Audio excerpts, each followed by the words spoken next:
Pagi ini saya akan berbagi dengan saudara satu pengajaran firman Allah yang pagi ini saya berikan judul melembutkan hati yang keras. Ya, saya rindu lewat pengajaran firman Allah ini tersingkap satu rahasia bahwa begini, goal kekristenan kita sama-sama tahu ya, kita jadi orang Kristen itu punya tujuan. Dan tujuan atau goal kekristenan kita itu adalah serupa seperti Kristus. Roma 8 ayat 29.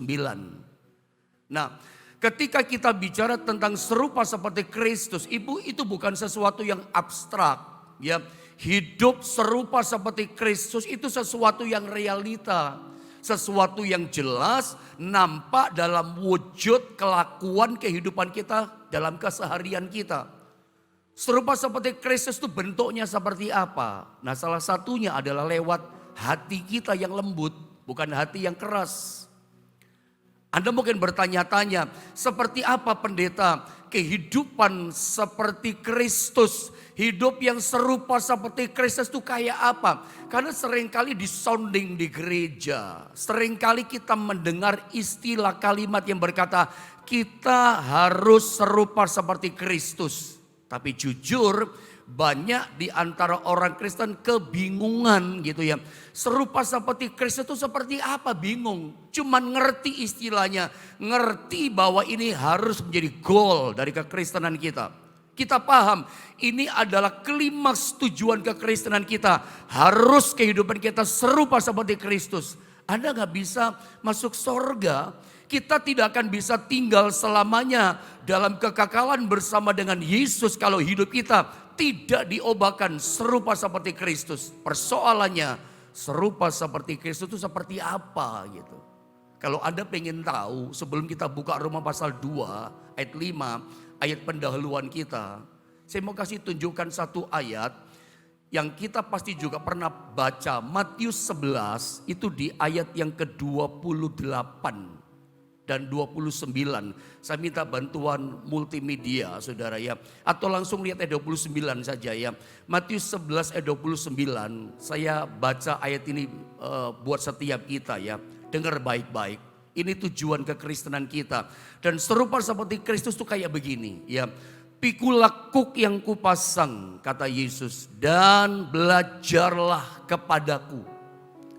Jadi kalau Anda hidup kita mau serupa seperti Kristus, kita masternya, kita belajar dari siapa? Bukan dari pendeta, bukan dari rasul, bukan dari nabi siapapun. Master untuk kita serupa seperti dia, serupa seperti Yesus, ya masternya belajarlah sama Yesus. Makanya Yesus berkata di ayat yang Matius 11:29, dan belajarlah kepadaku. Untuk hidup kita serupa seperti Kristus, belajarnya harus dari masternya, dari Yesusnya. Belajarlah kepadaku. Belajar apa kita dari Yesus? Saya baca ulang sekali lagi. Pikulah kuk yang kupasang dan belajarlah padaku. Karena aku, kita belajar ini, lemah lembut dan rendah hati, dan jiwamu akan mendapat ketenangan. Tahukah saudara, dari Matius pasal 11 ayat 29, Tuhan singkapkan sebuah rahasia lewat pengajaran firman Allah, lewat ayat ini. Serupa seperti Kristus itu sederhana. Kita harus punya dua perkara ini, yaitu punya hati yang lemah lembut dan hati yang rendah hati. Dua saja. Ya.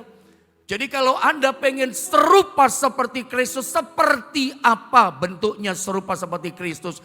Anda harus jadi orang yang lemah, lembut dan rendah hati. Lemah itu lawannya kuat. Kemarin saya sempat sampaikan sama saudara, selama kita jadi orang Kristen, selalu yang kalau kita andalkan hadapi masalah, hadapi kesukaran, respon kita kerahkan kekuatan kita andalkan kekuatan kita, daging kita yang bersuara, daging kita yang kita andalkan. Kita gak bisa serupa seperti dia. Sebelum kita stop berhenti mengerahkan kekuatan. Memang sulit. Dari kecil kita udah dipupuk untuk membangun percaya diri sendiri. Orang tua kita di dunia ini, di sekolah diajarkan, lo ndak boleh bergantung sama orang ya. Lo mesti bergantung di atas kaki sendiri. Ya, lo mesti belajar percaya diri. Di sekolah pun sama, bapak guru kita juga ngajar, ibu guru kita ajar.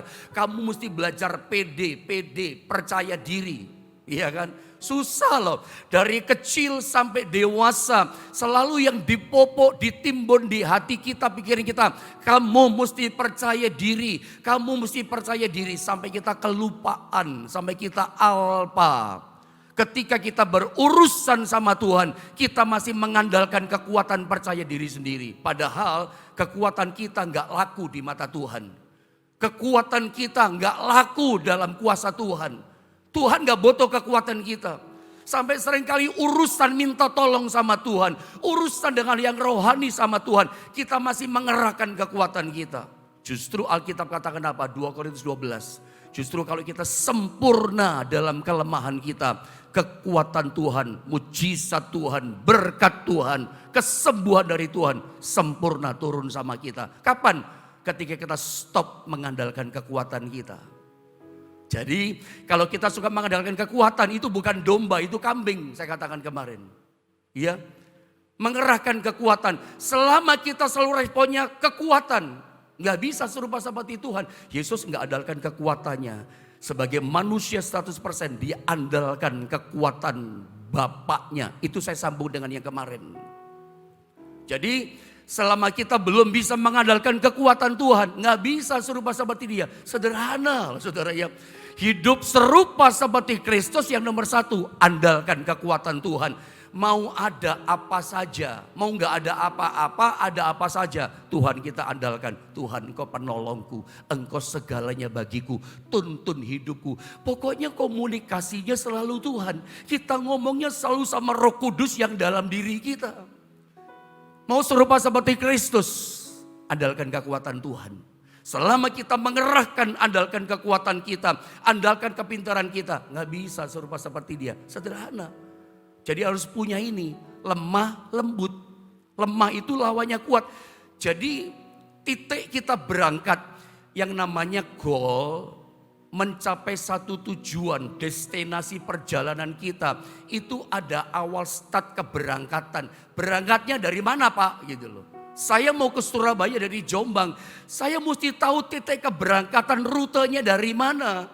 Kalau start keberangkatannya sudah salah, nanti nggak nyampe Surabaya, nyampainya ke Jakarta, arahnya salah. Tersesat dalam masa pertumbuhan, perjalanan kekristenan. Karena tidak tahu awal keberangkatan, start keberangkatan serupa seperti Yesus itu seperti apa gitu loh. Ada startnya loh saudara, ada awal keberangkatan. Awal keberangkatannya bagaimana? Serupa seperti Yesus, andalkan kekuatan Tuhan. Ya. Bukan andalkan kekuatan kita. Belajar mulai hari ini. Belajar dalam keseharian kita. Andalkan kekuatan Tuhan. Belajar andalkan kekuatan Tuhan. Begitu kita mulai kerahkan kekuatan kita. Aku mesti berubah. Aku mesti andalkan Tuhan. Itu keberangkatannya di situ loh. Yang kedua kita belajar lemah lembut. Lembut itu lawannya keras. Lembut itu lawannya kasar. Kristen masih kasar, Kristen masih keras hati kita. Nah dari sini awal keberangkatannya adalah sangat prihatin, memprihatinkan menurut saya. Kalau saya sebagai hamba Tuhan melihat seorang Kristen yang sudah begitu lama, tapi yang dia banggakan kekerasan hatinya. Apa yang dibanggai dari keras hati Bapak Ibu Saudara? Bapak tahu nggak, saya ini orang yang keras. Saya nggak mau diperlakukan seperti itu, saya keras. Jangan main-main sama saya. Saya ini orang yang keras. Sorry, saya katakan sorry to say. Saya katakan, apa yang dibanggai dari hatimu yang keras? Anda jadi Kristen, Anda mau jadi apa? Kita melayani Tuhan, goal kita apa? Ketaatan kita tunjukkan lewat apa wujudnya? Melembutkan hati kita kan? Titik keberangkatan serupa seperti Kristus, jangan biarkan hati kita makin hari makin keras. Makin hari harus makin lembut. Makanya lemah lembut. Lembut itu lawannya keras loh. Rendah hati lawannya sombong. Bagaimana sombong kita bisa serupa seperti Kristus? Nggak mungkin. Jadi jelas saudara ya, sederhana. Serupa seperti Yesus itu tidak sombong tapi rendah hati. Serupa seperti Yesus itu bukan mengandalkan kekuatan kita, andalkan kekuatan Tuhan. Semuanya pokoknya Tuhan andalkan. Nah yang kita belajar fokus pagi ini adalah berangkatnya serupa seperti Yesus seperti apa statnya. Jangan keraskan hati kita. Tidak boleh punya hati yang keras, hati yang lembut. Nah kita kembali ke ayat pembacaan kita tadi. Roma pasal 2 ayat 5. Sebutlah pendahuluan tadi itu fondasi untuk masuk firman Allah ini. Kira-kira begitu saudara ya. Mari kita sama-sama baca Roma pasal 2 di ayatnya yang ke-5. Sama-sama kita membaca 1, 2, dan 3. Tetapi oleh kekerasan hatimu yang tidak mau bertobat, engkau menimbun murka atas dirimu sendiri pada hari waktu mana murka dan hukuman Allah yang adil akan dinyatakan. Ini serius ayat ini. Kita nggak akan pernah serupa seperti Kristus kalau terus kekristenan kita jalani makin hari makin mengeraskan. Bukan makin melembut hati kita, tetapi makin mengeras. Dan ini ada warning di ayat ini. Roma 2 ayat 5 katakan begini. Tetapi oleh kekerasan hatimu. Jadi kalau firman Allah berkata tetapi oleh kekerasan hatimu. Berarti banyak orang Kristen yang mengeraskan hatinya. Itu artinya begitu kan. Makanya dikasih warning. Dikasih peringatan sama Tuhan. Tetapi oleh kekerasan hatimu yang tidak mau. Coba bilang sama-sama saya tidak mau. Nanti saya terangkan. Kekerasan hati itu artinya adalah kemauan. Bukan kemampuan. Saudara ya, saya baca ulang. Tetapi oleh kekerasan hatimu yang tidak mau bertobat. Jadi kalau orang gak mau berubah, orang gak mau bertobat, orang gak mau tinggalkan dosa, itu tergolong disebut firman Allah hatinya keras. Lihat hati kita bagaimana. Dan kalau kita tetap kekeh, gak mau tahu saudara ya, terus makin mengeraskan hati, bukan melembutkan, mengeraskan hati. Apa kata Alkitab? Alkitab tunjukkan satu rahasia. Apa yang terjadi sama kita? Kata firman, engkau, dikatakan apa? Engkau apa? Menimbun murka, menimbun hukuman Allah atas dirimu sendiri. Dengar ya saudara ya, Tuhan gak mau hati kita keras, Tuhan mau hati kita lembut. Tapi kalau kita tetap mengeraskan bukan melembutkan hati kita, tanpa kita sadari kita sedang menimbun, menumpuk hukuman, menumpuk murka. Tapi sekarang saya tidak apa-apa kok, tapi mulai numpuk. Hukumannya nambah. Belum terjadi, tapi sudah dikasih sama Tuhan. Karena keras atas dirimu sendiri. Dan perhatikan kalimat ini, pada hari waktu, selalu ada waktu. Ada waktu. Di mana yang namanya murka dan hukuman Allah yang adil, Allah adil tidak pandang bulu. Yang keras akan mengalami ini, akan dinyatakan itu hukumannya. Jelas saudara ya, selalu ada waktu hukuman terjadi. Vonisnya datang sama kita karena kita gak mau berubah. Kalau sekarang belum terjadi apa-apa, Tuhan itu baik, dia kasih kesempatan supaya kita jangan makin mengeraskan hati kita, tetapi melembutkan hati kita. Coba Anda lihat gambar ini. Anda perhatikan apa yang sedang saya kasih statement sama saudara lewat gambar ini. Selalu saya akan memberikan gambar, bukan sekedar gambar, tapi saya ingin itu membantu saudara bisa memahami. Makanya saya menyampaikan firman pengajaran sama saudara, tapi saya kasih gambar, saya kasih tulisan. Supaya lewat audio visual itu yang Anda tangkap, Anda ingat. Jadi ingat-ingatan, mudah Anda mengingat. Ya, perhatikan. Kekerasan hati disadari atau tidak, kekerasan hati diakui atau tidak, itu adalah penghambat dari proses pembentukan rohani kita. Sadarkah saudara bahwa sesungguhnya Tuhan sedang membentuk kehidupan kita, membentuk rohani kita, hati kita sedang dibentuk sama Tuhan. Saya kasih gambar di bawah. Itu seniman atau orang seni rupa, seni patung atau suka membuat bejana. Seorang seniman ketika dia membuat patung atau membuat satu bejana guci, tempayan atau bejana yang lain yang bahan dasarnya dari tanah liat. Selalu seorang penjunan, ahli bejana atau tukang buat patung, seniman itu, ketika dia buat patung, buat bejana, itu tanah liatnya, itu selalu tanah liat harus lembut. Makanya biasanya seniman, tanah liat sebelum dibentuk jadi patung atau guci, tanah liat itu dikasih air dulu, dialiri air. Supaya apa?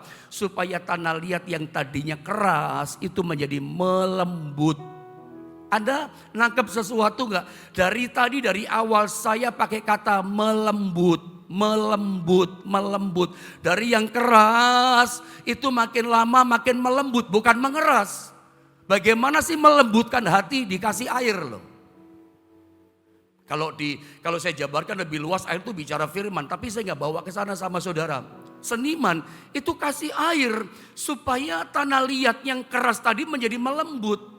Sadarkah saudara bahwa tangan penjunan seniman ini itu bagaikan tangan Tuhan. Kita itu seperti tanah liat.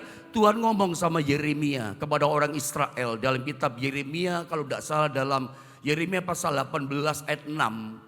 Atau multimedia mungkin bisa bantu kita enggak ya? Yeremia 18 ayat 6. Coba saya cek sebentar. Betul saudara, saya baca ya. Masakan aku tidak dapat bertindak kepada kamu seperti tukang periuk ini? Saya temukan di ayat ini, Tuhan itu dengan berbagai macam caranya akan coba membentuk kita. Yang keras itu jadi lembut. Dia bentuk dengan berbagai macam cara. Yang Tuhan mau, kamu mesti melembut, jangan mengeras. Makanya kalimatnya berkata, masakan aku tidak dapat bertindak kepada kamu seperti tukang periuk ini. Hai kaum Israel, hai umat Allah. Demikianlah firman Tuhan. Sungguh kata Tuhan, seperti tanah liat di tangan tukang periuk. Perhatikan kalimatnya. Seperti tanah liat di tangan tukang periuk. Lihat kalimat ini. Demikianlah kamu di tanganku, hai kaum Israel. Jadi kita umat Allah itu seperti tanah liat di tangannya Tuhan. Nah pertanyaannya saya kepada saudara, Anda dan saya, kita semua ini tanah liat yang bagaimana? Kita ini tanah liat yang keras atau tanah liat yang lembut? Coba Anda temukan, kita ini tanah liat yang mudah dibentuk atau tanah liat yang keras? Kalau tanah liat keras, susah dibentuk, retak lagi, gagal lagi, dikasih air lagi. Akhirnya menjadi bejana yang lain, harusnya bejana yang lebih mulia, tapi gagal karena keras. Saudara, Tuhan punya rencana membentuk kita loh, jadi orang-orang yang luar biasa. Menjadi bejana-bejana yang mulia. Rencananya Tuhan yang indah itu Tuhan ingin jadi sama kita. Itu dibentuk di tangannya Tuhan. Sadarkah saudara, kita bagaikan tanah liat di tangannya penjunan, di tangannya Tuhan. Tuhan sedang membentuk kehidupan setiap kita. Dan saya mau ingatkan, kelembutan hatimu, kelembutan hati kita, saudara lihat gambar ini, itu menentukan sensitivitas kita terhadap hadirat Tuhan. Tuhan mau kita jadi tanah liat yang lembut. Hati kita hati yang lembut. Bukan hati yang keras makin keras. Tadi saya katakan, marilah kita belajar makin hari bukan jadi hati yang makin mengeras. Tapi hati kita melembut. Hati melembut itu seperti apa sih? Hati yang mudah mengalami hadirat Tuhan. Orang kalau hatinya keras susah mengalami hadirat Tuhan. Tapi kalau orang Kristen anak Tuhan punya hati yang lembut, dia mudah sekali mengalami hadirat Tuhan. Nah saya coba terangkan sama saudara ya, tentang hati yang melembut itu seperti apa, hati yang mengeras seperti apa. Itu dari ayat pembacaan yang pertama tadi, Roma 2 ayat 5. Saudara mulai perhatikan dari mulai ayat yang kita baca ini ya, saya baca ya. Lihat ayat ini, tetapi dikatakan oleh kekerasan hatimu yang tidak mau bertobat. Kekerasan hati itu diidentikan dengan ketidakmauan. Tidak mau, bicara kemauan. Mau bertobat, tidak mau bertobat. Pertobatan atau tinggalkan dosa itu bukan bicara kemampuan, itu bicara kemauan. Bukan bicara bisa, tidak bisa bertobat.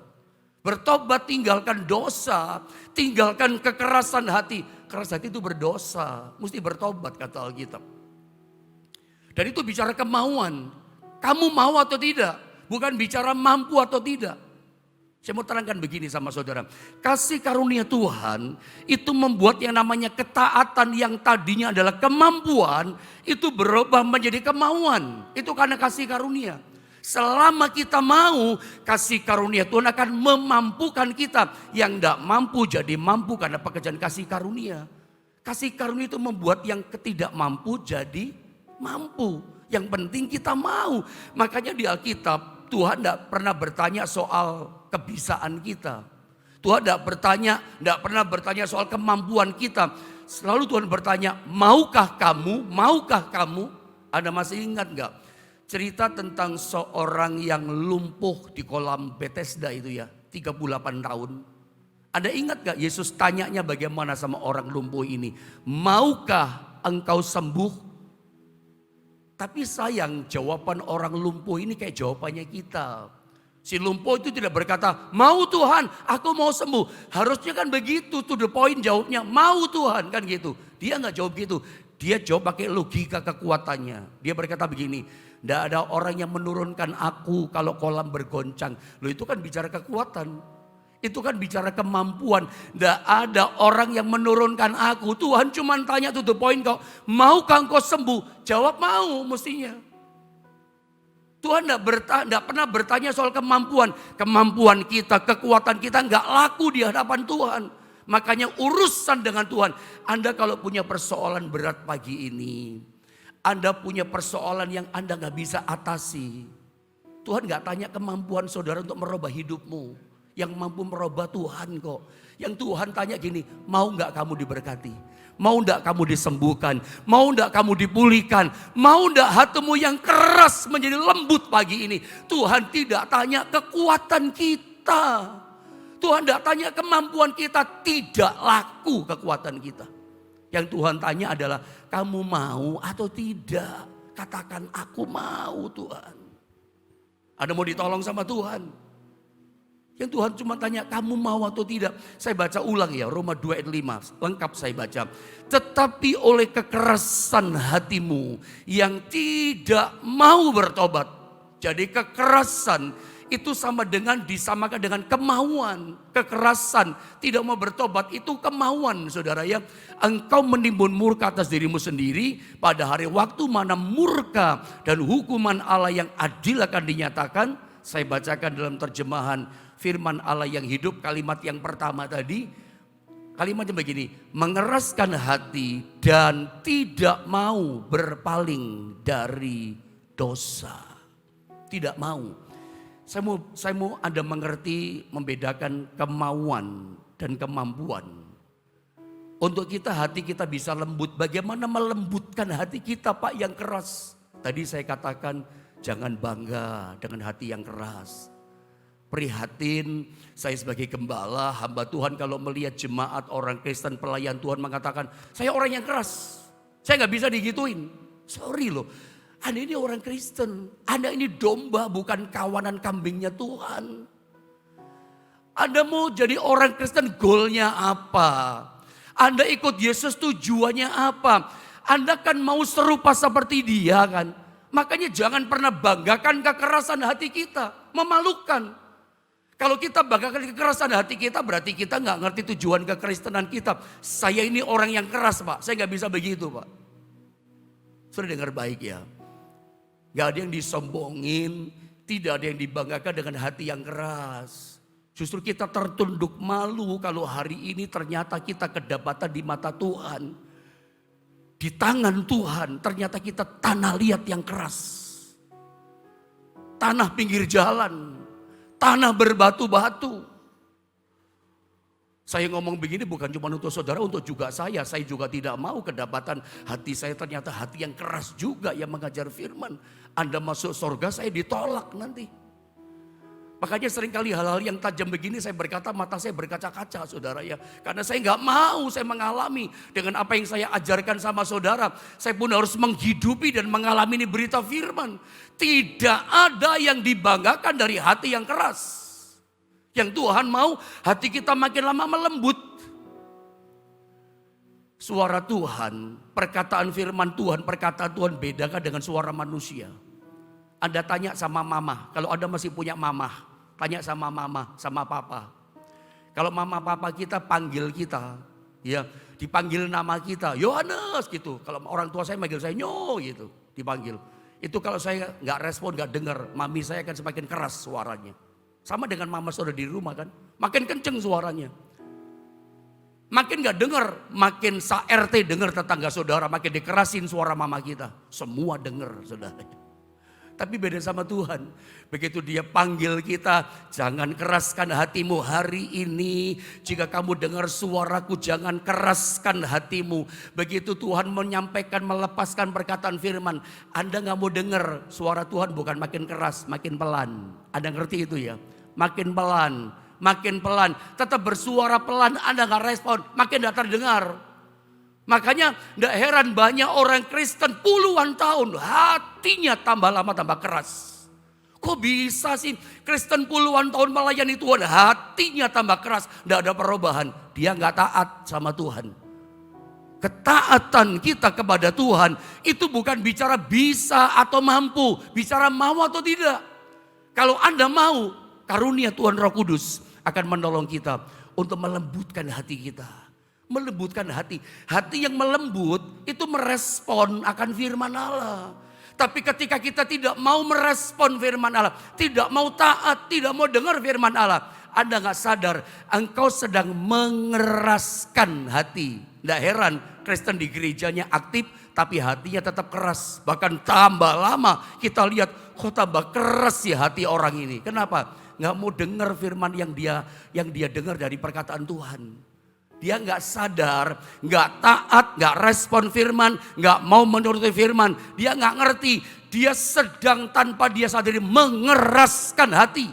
Di dalam gereja orang beribadah, di dalam gereja orang mendengar firman. Banyak orang tanpa sadar dia sedang mengeraskan hatinya.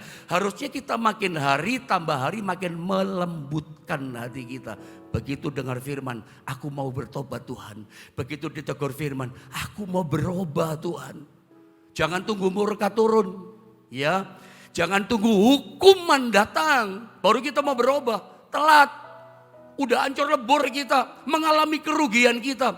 Biar suara yang lembut datang, katakan gini, respon, aku mau berubah. Terima kasih Tuhan, aku mau bertobat, tinggalkan yang salah. Itu namanya melembutkan hati. Itu namanya orang Kristen yang mau berangkatnya gini. Aku mau serupa seperti Kristus. Saya rindu lewat pengajaran firman yang dilepaskan ini. Kita ngerti tujuan kita. Kita mau serupa seperti Kristus. Bagaimana caranya? Ya melembutkan hati kita. Tadi saya katakan belajar melembutkan hati itu masternya Yesus. Dengan cepat lihat Yohanes pasal 5 ayat 30. Belajar dari Yesus, master kita soal serupa seperti dia. Saya baca ya, Yohanes 5 ayat 30 saya sambung langsung ke bawah supaya bisa selesai. Aku tidak dapat berbuat apa-apa dari diriku sendiri. Aku menghakimi sesuai dengan apa yang aku dengar. Dan penghakimanku adil. Perhatikan ya kalimat ini, sebab aku tidak menuruti kehendakku sendiri. Ya, melainkan kehendak Dia, kehendak Bapa yang mengutus aku. Pertanyaan saya, apakah Yesus ketika datang ke dunia sebagai manusia 100% dia tidak punya kehendak? Dia tidak punya desire, keinginan? Jawaban Anda apa? Punya enggak Yesus kehendak sebagai manusia? Punya dong. Siapa yang berani bilang Yesus sebagai manusia enggak punya kehendak? Dia punya kehendak. Tapi ayat ini berkata, dia lebih mementingkan kehendak Bapanya. Aku tidak menuruti kehendakku sendiri, melainkan kehendak Bapa yang mengutus aku. Saya baca ayat di bawahnya. Yohanes 6 ayat 38. Sebab aku telah turun dari sorga. Perhatikan kalimat ini.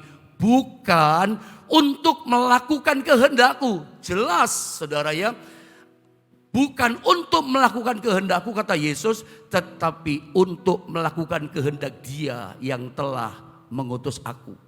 Saudara, bagaimana sih serupa seperti Yesus? Bagaimana sih melembutkan hati itu, bagaimana prakteknya? Prakteknya kehidupan yang mau berangkat, mau serupa seperti Yesus seperti apa? Orang yang mau serupa seperti Yesus yang melembutkan hatinya itu adalah lebih mementingkan kehendak Tuhan daripada kehendak diri sendiri. Bandingkan dengan kita, dengan Yesus, kita lebih suka mementingkan kehendak kita. Setuju dengan saya? Sadar nggak kita? Kita seringkali lebih mementingkan keinginan kita, kemauan kita, ego kita tinggi. Kalau kita selalu ego kita tonjolkan. Kehendak kita yang kita harus laksanakan. Kalau kehendakku tidak dituruti, udah gak usah deh gitu. Gak usah pelayanan. Kalau kehendakku udah dituruti, udah gak usah deh. Acara ini gak usah. Seringkali kita itu pertobatan gak terjadi karena kita tidak mau melembutkan. Ternyata melembutkan hati itu bicara kehendak. Kadang-kadang kehendak Tuhan itu gak menyenangkan buat kita. Kehendak Tuhan itu seringkali apa ya? Bikin kita susah. Ada satu kehendak Tuhan yang ekstrim buat Yesus. Coba dengan cepat ya, dengan waktu. Lihat Matius pasal 26 ayat 39-42. Maka ia maju sedikit lalu sujud dan berdoa katanya, ya Bapakku, jikalau sekiranya mungkin biarlah cawan ini lalu daripadaku. Tetapi janganlah seperti yang ku kehendaki. Ini ekstrim ya. Melainkan seperti yang engkau kehendaki. Lalu ia pergi untuk kedua kalinya dan berdoa katanya. Tetap dia berdoa. Ya Bapakku, jikalau cawan ini tidak mungkin lalu. Kecuali apabila aku meminumnya, jadilah kehendakmu. Dalam tanda petik begini. Ini kehendak Bapa buat Yesus merugikan. Kenapa? Mesti meminum cawan dosa manusia. Mesti mati di kayu salib. Kehendak Bapa Yesus korbankan dirinya. Saudara, kadang-kadang kehendak Bapa itu merugikan kita. Seperti dalam tanda kutip, jangan salah tangkap saudara ya. Disuruh tinggalkan dosa. Ada satu keuntungan yang besar saudara ya. Cuan yang besar dalam bisnis. Tapi itu dosa. Di dalamnya ada kesukaan dosa. Itu antara kehendak kita sama kehendak Bapa. Kehendak Bapa berkata jangan itu dosa. Serupa seperti Tuhan itu gak gampang. Siapa yang bilang serupa seperti Yesus mudah? Tidak mudah. Kita mesti menaklukkan kehendak kita. Mementingkan kehendak Bapa. Mementingkan ketaatan pada perintah Tuhan. Tidak mudah. Dosa itu menggoda. Saudara ya, keuntungannya duniawi itu menggoda. Bisa gak kita tinggalkan kehendak kita, mementingkan kehendak Tuhan. Jadi jelas ya, serupa seperti Yesus itu mementingkan kehendaknya Tuhan. Dalam pekerjaan Tuhan, mana kehendak Tuhan? Pentingkan kehendak Tuhan, bukan pentingkan kehendak kita. Oh udah bisa, harus ini yang jadi, bukan kehendak Tuhan yang jadi. Termasuk dalam rumah tangga kita ya, kita bukan cuma dengan cukup pelayanan. Kita berbeda-beda keadaannya. Dalam rumah tangga kita, dalam bisnis, ekonomi, keuangan, di situ semua ada kehendak Tuhan. Kalau Anda mau rumah tanggamu dipulihkan, kalau saudara mau pekerjaanmu diberkati Tuhan, mengalami pemulihan, dibangkitkan, diangkat di tahun 2023. Sederhana saja, belajar serupa seperti Yesus. Ikuti saja kehendak Tuhan. Kehendak Tuhan tidak bikin saudara hancur. Kehendak Tuhan tidak masukin saudara ke jurang kesengsaraan. Kehendak Tuhan membawa Anda dalam rencana yang indah. Hari depan yang penuh dengan pengharapan. Walaupun dalam tanda petik seringkali kita mengorbankan kehendak kita. Waduh tidak enak ini. Merugikan. Tidak menyenangkan. Maunya kita kan kehendak kita yang jadi. Tapi Tuhan berkata, kehendakku yang jadi. Bapa bukan kehendakku yang jadi, kehendakmu yang jadi. Jadi jelas saudara ya, serupa seperti Yesus itu melembutkan hati. Merelakan bukan kehendak kita, merelakan kehendak Tuhan yang jadi sama kita. Dan saya berharap lewat firman Allah ini Anda belajar sesuatu. Saya tidak mengerti Anda sedang dibawa sama Tuhan dalam situasi seperti apa, rencana seperti apa. Kalau memang itu desire-nya Tuhan, inginnya Tuhan sama saudara, kehendaknya Tuhan dibawa seperti itu, nikmati saja. Tapi saya ngalami situasi tidak enak ini Pak. Nikmati saja. Belajar begini, kehendakmu yang jadi. Kalau orang menyadari mau serupa seperti Yesus, diproses bisa menikmati ketidaknikmatan. Saya percaya Anda akan diproses, dibentuk, nanti selesai jadi bejana yang indah. Kalau ada tanah liat yang keras, susah dibentuk loh. Susah dibentuknya. Makin Anda melembutkan hati, makin taat pada kehendaknya, tidak ada pemberontakan. Kenapa orang berontak? Ya keras tanah liatnya, hatinya keras. Tapi kalau lembut, nurut sama Tuhan, nanti pada waktunya, Pengkhotbah 3 katakan segala sesuatu itu pasti indah waktunya. Semua jadi luar biasa. Doa saya di tahun ini 2023, kehendak Tuhan yang jadi sama saudara. Kuncinya bagaimana? Aku mau serupa seperti Kristus. Bukan mengeraskan hati, melembutkan hati. Jangan pernah banggakan hati kita yang keras. Kalau kita mau bangga di mata Tuhan, terima kasih. Aku sudah bisa taat, punya hati yang lembut, mementingkan kehendak Tuhan, bukan kehendakku. Biarlah kehendak Tuhan jadi atas setiap kita.